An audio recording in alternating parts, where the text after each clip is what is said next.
رشتوں میں اختلافات ہو جاتے ہیں۔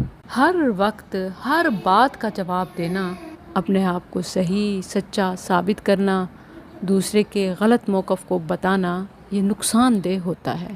رشتوں میں اختلافات کے وقت مقابل کو خاموش کرانے کے بجائے خود خاموش ہو جائیں تو وقت آپ کی جیت کا اعلان کرے گا۔ یہ صبر کا پھل ہوتا ہے۔ صبر اسی کو کہتے ہیں۔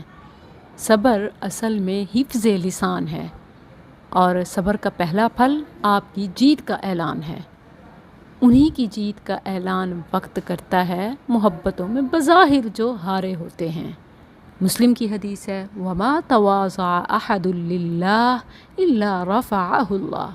جو بھی اللہ کی خاطر نیچا ہوتا ہے، نیچا کیسے ہونا ہے؟ بیٹھ کے نہیں، قول میں، فعل میں، خاموش ہو کے، اور وقت اللہ ہی ہے۔ ان اللہ هو